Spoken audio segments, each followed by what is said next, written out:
형사정책연구원에서 사기꾼과 사기 피해자의 관계를 조사를 했는데요. 10명 중에 7사람은 아는 사람이죠. 그 번호를 이제 가족이나 이런 걸로 이제 바꿔가지고 막 그 비명소리도 들리고 막 이렇게 해서 실제로 이제 사기를 당하는 사람도 있고, 중고거래 사기 안 당하려면은 직접 만나서 대면 거래하라 이렇게 많이 하잖아요. 근데 대면 거래를 하면서도 사기를 당한 사건이 최근에 발생했습니다. 피해 본 사람이 160명이 2억 원을 사기를 당했습니다. 엄청나죠.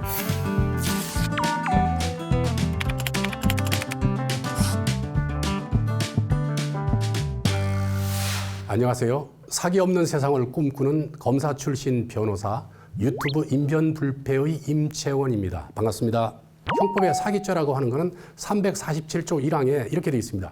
사람을 기망하여 재물의 교부를 받거나 재산상 이익을 취득한 자, 이렇게 되어 있습니다. 결국 남을 속여서 재산을 취득하는 겁니다. 사기죄 이제 구성을 뜯어보면은 상대방을 속이는 거, 그걸 이제 기망이라고 그러는데요. 속일 자, 속일 망자. 그 다음에 착오는 이제 상대방이 내 사기꾼이 하는 말에 이제 최면이 걸리는 거죠.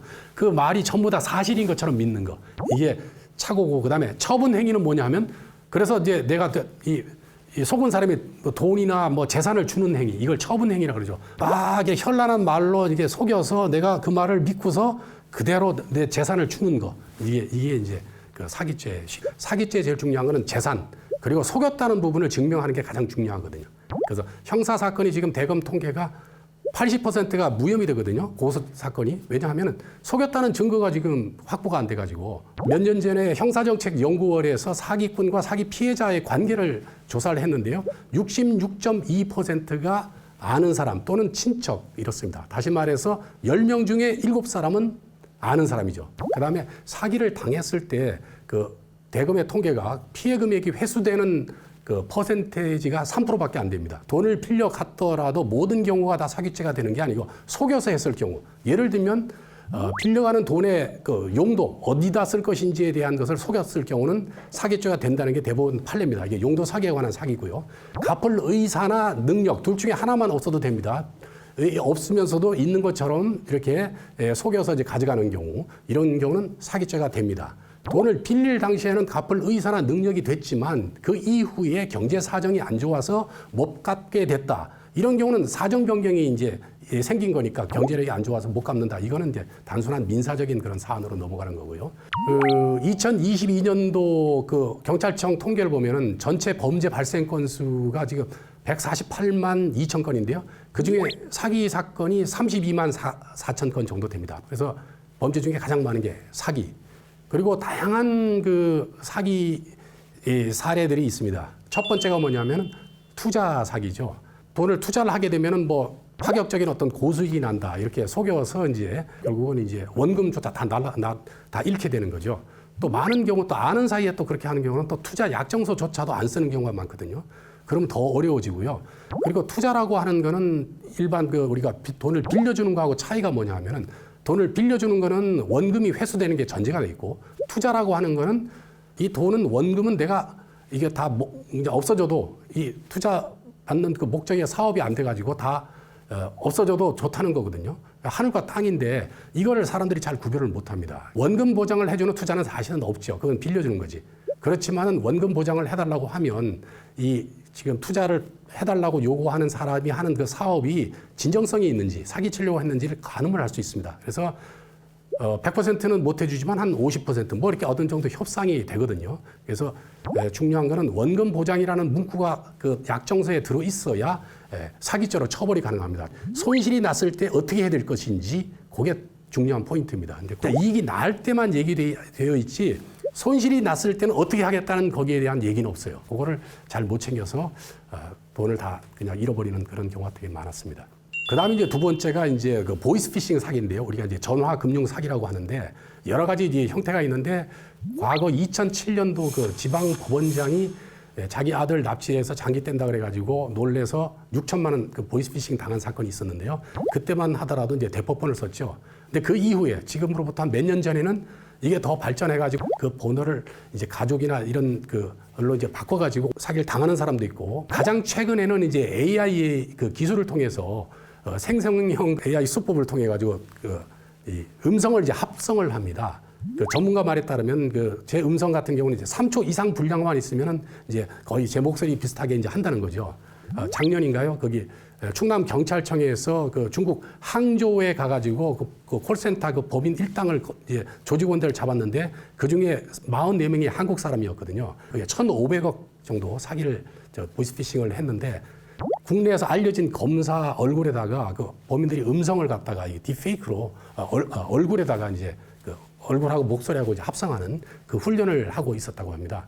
이게 그 당시 검거가 안 됐다면 더 큰 피해로 이어질 뻔했던 그런 사건이었습니다. 그 다음에 이제 세 번째가 이제 로맨스 스캠. 요새 이제 많이 당하거든요. 특히 여자분들이 많이 당하는데요. 특히 이제 그 피해자들은 이제 주로 이제 이별을 했다든지 사별을 했, 상처를 받은 그런 분들한테 이제 접근을 해서 매일 뭐 안부 인사도 하고 너무너무 다정다감하게 이렇게 다가가서 이제 짧은 기간에 어떤 친분을 쌓은 뒤에 이제 국내에 들어오는데 뭐 너하고 같이 살고 싶다 이러면서 이제 돈을 보내라 그러는 거죠. 그래서 이제 금품을 이렇게 편취하는 그런 경우고요. 이제 주로 원하는 건 현금은 이제 잘 이게 안 되니까 이제 비트코인으로 바꾼다든지 이런 식으로 해서 가져가고요. 내가 만약에 그 로맨스 스캠을 당해서 돈을 예를 들어서 1억 원을 보냈다 그러면은 보내고 나서 딱 보니까 자기가 사기를 당한 걸 알았습니다. 그러면은 일반 우리 보이스피싱인 경우는 즉시 계좌 지급 정지를 신청을 할 수 있는데요. 통신 사기 피해 환급법에 따르면은 이런 경우는 해당이 안 됩니다. 재화나 용역의 제공을 가장한 행위는 해당하지 아니한다 이렇게 지금 법에 돼 있기 때문에 뻔히 그걸 알면서도 계좌를 즉시 지급 정지를 못 합니다. 그게 뭐 영장을 받는다든지 이렇게 하면 며칠 걸리기 때문에 그 사이에 벌써 돈은 다 빠져나가는 그런 상태죠. 그러니까는 우리는 여기에 그 외국인들이라든지 특히 이제 무분별한 그 친구 추가, 그 다음에 오픈 채팅에서 만난다든지 그러면 이제 개인 카톡으로 넘어가거든요. 그걸로 이제 유인하는 경우는 그걸로 이제 따라가면 안 되고. 그 다음에 네 번째가 이제 투자 리딩방 사기. 이게 굉장히 요새 이슈가 되고 있는데요. 하여튼 유명한 사람들 그 사진이나 이제 그 영상을 이제 도용해가지고 이제 마치 이 사람들이 투자 전문가인 것처럼 막 이렇게 고수익을 이제 나도록 해주겠다 이렇게 해가지고 돈을 투자 받으면은 돈을 받아서 잠적하는 그런 경우죠. 특징이 뭐냐면은 이 투자 리딩 그 자체는 불법이 아닙니다. 이거는 유사 투자 자문업에 해당되기 때문에 금융감독원에 신고만 하면 되거든요. 특징은 이제 불특정 다수인을 상대로 해야 되고요. 일방향으로 투자 조언하는 정도, 그 업무 자체가 그 정도인데 실제 이제 사건들에서 보면은 아예 투자 뭐 자문을 해준다든지 아예 돈을 받아서 자기가 투자를 한다든지 이런 상황이기 때문에 다 이제 사기로 넘어가고요. 그래서 이제 이게 거기에 해당되는지 안 되는지는 첫 번째 할 게 뭐냐면 금융감독원 사이트에 들어가면 거기 금융소비자 정보 포털이라는 곡이 있습니다. 이게 파인이라고 돼 있는데 그걸 치면은 이게 신고가 돼 있는 업체인지 아닌지 확인이 되고요. 두 번째 이제 많이 하는 게 한국거래소의 이제 전자공시 홈페이지 KIND, 카인드라고 이제 치면 더 들어갈 수 있거든요. 그러면 이게 비상장 회사가 이제 상장을 하기 위해서 일단 신고해서 이렇게 가거든요. 그러니까는 만약에 비상장 주식을 얘기하면은 그게 어느 회사인지 그리고 언제 구체적으로 상장이 되는지 구체적으로 물어서 그게 한 4개월 정도 어떤 기간 안에 그게 안 되면은 그거는 이제 사기거든요. 그러니까는 그걸 잘 판단을 하셔가지고 상장을 위해서 지금 등록이 돼 있는 건지 그런 것도 한번 검토를 해봐야 되고요. 그다음에 문제점이 뭐냐면은 이것도 주로 이제 타인의 어떤 그 인적 사항을 도용해서 합니다. 내가 이제 이걸 사기를 당했다고 해서 신고를 하더라도 이 잡을 수가 없어요. 이게 왜냐하면 타인의 신분증이라든지 인적 사항을 도용해서 하기 때문에요. 그 로맨스 스캠처럼 이것도 어떤 재화나 용역 제공에 관한 그런 거거든요. 이게 어떤 투자 정보를 제공해서 그러니까 일종의 서비스죠. 마찬가지로 통신사기 피해 환급법이 적용되지 않기 때문에 그 송금된 계좌를 정지시켜야 되는데 이게 바로 그게 안 된다는 거죠. 그 다음에 이제 사기 유형 중에서 이제 중고거래 사기가 많습니다. 이게 제3자 사기라 그래가지고요. 우리가 보통 이제 중고거래 사기 안 당하려면은 직접 만나서 대면 거래하라 이렇게 많이 하잖아요. 근데 대면 거래를 하면서도 사기를 당한 사건이 최근에 발생했습니다. 노트북을 이제 판다고 어떤 분이 중고거래 장터에 올렸습니다. 그랬더니 이 사기꾼이 이제 제가 사겠습니다 이래요. 그러면서 몇 월 며칠 날 어디에서 그 지하철 입구역에서 만나자 이렇게 했습니다. 이제 그렇게 해놓고 또 이 사람이 그 사기꾼이 또 다른 중고거래 장터에 이 노트북을 판다고 올려요. 그러면 실제로 사겠다는 사람이 이제 그 원래 이제 처음에 약속했던 그 장소로 이제 나오라고 이제 하는 거죠. 그러고 나서 이 사기꾼이 이제 곧 날짜가 돼서 이제 이게 만약에 오후라 그러면 오전쯤 돼가지고 이 실제 사겠다는 사람한테 이제 문자를 보냅니다. 갑자기 일이 생겨가지고 제가 못 가고요. 저희 직원을 보내겠습니다. 그 대신에 제 계좌는 몇 번인데요. 여기로 넣어주시면 됩니다. 이렇게 했어요. 그랬더니 이제 실제로 팔겠다는 사람이 이제 노트북을 들고 나왔고요. 이제 실제로 사겠다는 사람도 나왔죠. 나와서 이렇게 보니까 진짜 그 약속된 장소에서 노트북을 들고 이제 그 사람이 서 있으니까 이 사람은 이제 반가워가지고 그 계좌로 돈을 이제 보냈습니다. 보내고 그 노트북을 받아서 뜯으려 그러니까 그 사람이 아니 지금 돈도 안 보내주시고 이걸 뜯으면 어떡합니까? 근데 그제서야 보니까 이 계좌가 범인들이 이제 알려준 그 계좌죠. 그래서 이런 경우는 이걸 막으려면 어떻게 됩니까? 바로 보내지 말고요. 그 사람을 현장에서 만나서 이 계좌번호가 맞습니까? 확인하고 이렇게 보내야 됩니다. 그래서 이런 식으로 해서 피해 본 사람이 160명이 2억 원을 사기를 당했습니다. 엄청나죠. 현장에서 만났더라도 이렇게 방심하면 사기를 당한다. 그 다음에 우리가 그 비대면으로 하는 경우도 보면은 중고거래 사이트에서 보내주는 안전 결제 시스템을 활용해야 됩니다. 실제 물건 가격하고 차이가 너무 난다. 이런 경우는 이제 그 사기일 가능성이 높기 때문에 그런 경우는 조심할 필요가 있습니다.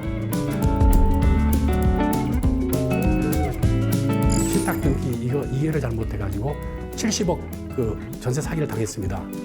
그 중에 한 분은 너무 충격을 받아서 극단적인 선택까지 하셨습니다. 이 범인들이 이제 가짜 그 QR 코드를 붙여가지고 이제 피싱을 하는 거죠. 통신사라든지 그 다음에 그 세금 결제, 지방세 결제 이런 식으로 해서 피싱 사기를 하는데요. 이걸 한번 결제를 하면은 취소가 안 됩니다.